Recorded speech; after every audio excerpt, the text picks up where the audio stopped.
Hello students and welcome back to Jwalpa coaching classes. तो आज की इस क्लास में हम डिस्कस करने वाले हैं ज्योग्राफी का second chapter that is forest and wild life resources. इससे पहले हमने नेचुरल रिसोर्सेज डिस्कस किया था। आई होप आप लोगों को अच्छे से समझ आया होगा। तो अब हम आगे चलते हैं और पढ़ते हैं forest and wild life resources के बारे में। As we all know that we share this planet with million of other living beings.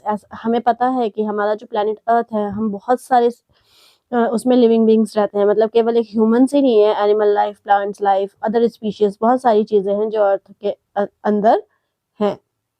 Starting from micro organisms, और जो अर्थ की शुरुआत हुई थी वो माइक्रो ऑर्गेनिजम्स से हुई थी। मतलब जो लिविंग ऑर्गेनिजम्स की शुरुआत हुई थी वो माइक्रो ऑर्गेनिजम्स से हुई थी। फिर बैक्टीरिया, लिचेंस, ये सब जो है इसका एक पार्ट है। अब अगर मैं बात करूँ लिशन की, तो लिशंस क्या होते हैं? Lichen is a composite organism consisting of a fungus and an algae. जो फंगस और एल्गाए का कंपोजिशन होता है, मतलब कॉम्बिनेशन होता है, दैट इज कॉल्ड लिचेंस। ठीक है, growing together in a symbiotic relationship, this is called lichens. These all are the parts of a earth. मैंने बोला ना, बहुत सारे ऑर्गेनिजम्स हैं। माइक्रो ऑर्गेनिजम्स से शुरुआत हुई थी, और बताया मैंने आपको बैक्टीरिया भी है इसमें, लिचेंस भी है इसमें, बेनियन ट्री आ गया इसमें, आपका blue whale. All these are the parts of the earth. ये natural vegetation, flowers, trees, rivers, ये सब क्या है? अर्थ का पार्ट है। This entire habitat that we live in has a immense biodiversity. इसकी बहुत सारी बायोडाइवर्सिटी। अब ये बायोडाइवर्सिटी एक्चुअल में होता क्या है? बायो का मीन्स होता है लिविंग एंड डाइवर्सिटी का मीन्स होता है वैरायटी। तो जो लिविंग ऑर्गेनिजम्स की बहुत सारी वैरायटी होती है उसे हम बायोडाइवर्सिटी बोलते हैं। ठीक है, इसमें आपके सारे लिविंग ऑर्गेनिजम्स आ जाते हैं। We humans along with all living organisms form a complex web of ecological system. और हम आपस में मिलके एक वेब बनाते हैं, मतलब कि जाल बनाते हैं। ठीक है, जिसे जो कि इकोसिस्टम को बैलेंस करता है। इकोलॉजिकल सिस्टम क्या है? It is made up of biotic and abiotic factors. Biotic में आपके आते हैं लिविंग ऑर्गेनिजम्स, अबायोटिक में आते हैं नॉन लिविंग। ठीक है, they continuously interact with each other and we are only the part of this ecosystem. और हम जो है इस इकोसिस्टम का एकमात्र पार्ट है। And very much dependent on this system, और कहीं ना कहीं हम पूरी तरीके से सिस्टम पे डिपेंड करते हैं अपनी एग्जिस्टेंस के लिए। ठीक है, then for example the plants, animals, and microorganisms recreate the quality of the air we breathe, the water we drink, and the soil that produces our food, without which we cannot survive. तो मैं बता रही हूँ आपको कि एक web बना देते हैं, जाल बना देते हैं, फूड वेब जिसे हम बोलते हैं। एक तो फूड चेन पढ़ा होगा आपने, interdependence of organisms on one another for their existence. और एक ये वेब भी बना दें इकोलॉजिकल सिस्टम का। और कहीं ना कहीं जितनी भी ये चीजें अर्थ में है, लिविंग ऑर्गेनिज्म, ये कहीं ना कहीं एक दूसरे की एग्जिस्टेंस के कारण है। Forest play a key role in the ecological system. और इकोलॉजिकल सिस्टम को बैलेंस करने के लिए, या इकोलॉजिकल सिस्टम में जो की रोल होता है, मेन रोल होता है, वो होता है फॉरेस्ट का। ठीक है, as these are also the primary producers, क्योंकि इन्हें हम प्राइमरी प्रोड्यूसर्स कहते हैं, on which all other living beings depend, जिसमें सारे लिविंग ऑर्गेनिजम्स डिपेंड करते हैं। Then comes flora and fauna in India. अब ये फ्लोरा और फौना होता क्या है? India has some unique animals and plants. ठीक है, इंडिया में बहुत यूनिक एनिमल्स और प्लांट्स हैं जो कि कैटेगराइज्ड हुए हैं फ्लोरा और फौना कैटेगरी में। It is one of the world's richest countries in the terms of biological diversity. और इंडिया जो है बायोलॉजिकल डाइवर्सिटी की टर्म्स में one of the richest country है।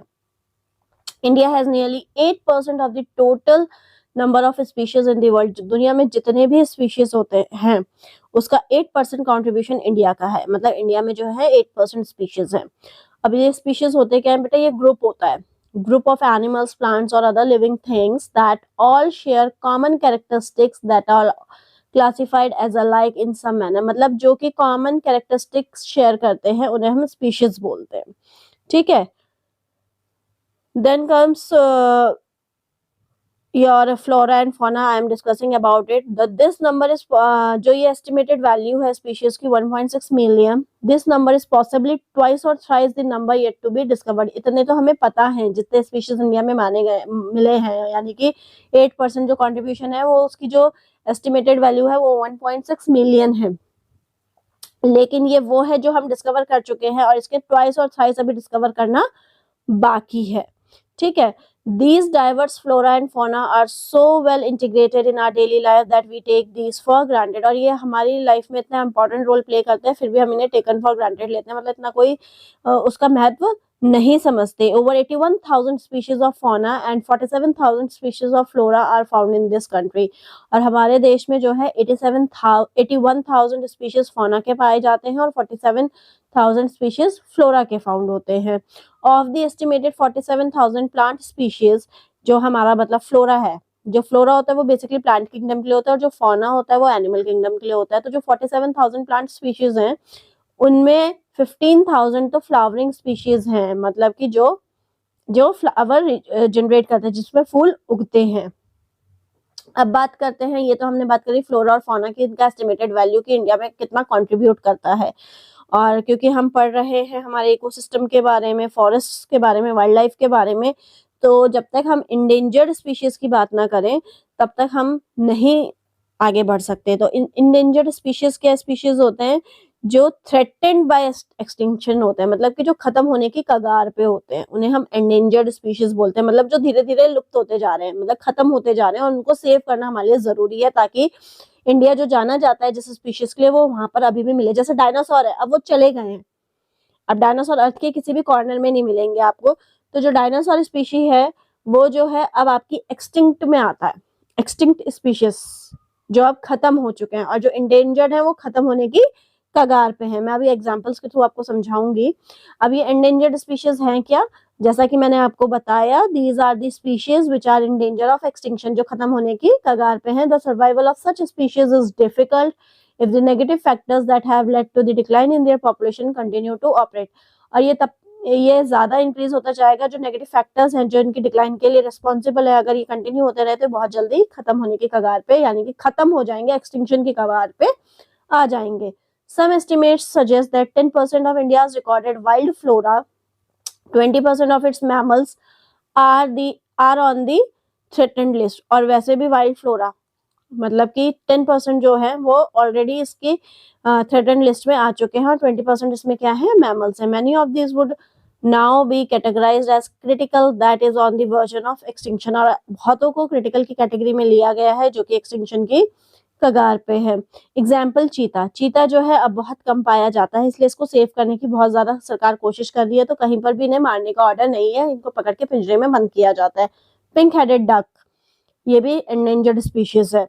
Mountain quail, the mountain quail is a small ground dwelling bird, ये ground में ही चलती है, उड़ने में उतनी वो नहीं होती है, तो ये भी जो है माउंटेन में पाई जाती है।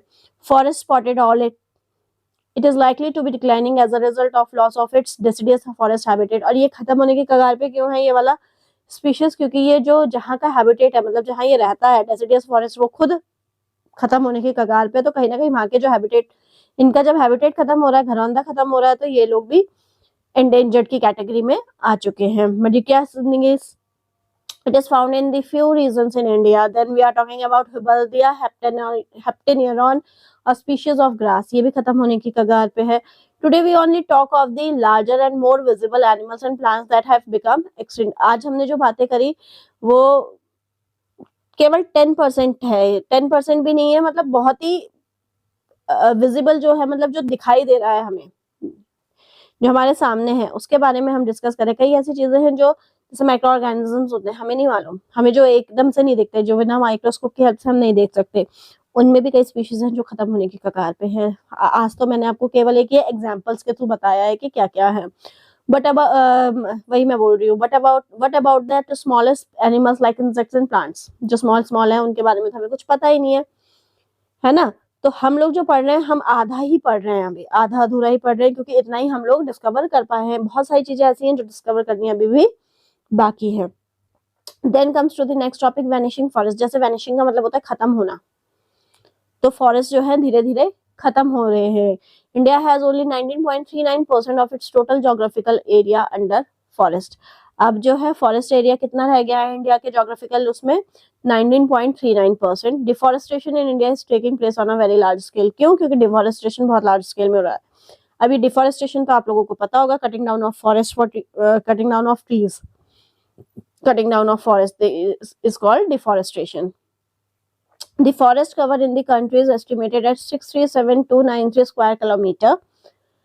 In India we have dense forest 11.4%. अब ये dense forest होते क्या है, ये उस तरीके के forest होते हैं जहाँ जो फॉरेस्ट थिक होते हैं, ट्री मतलब पेड़ों से भरे हुए होते हैं, having trees growing very closely together, जिसमें पेड़ बहुत पास पास में उगे हुए होते हैं, जैसा कि आप पिक्चर में देख सकते हैं। These are called dense forest. और इंडिया में इसकी परसेंटेज कितनी है, 11.48%।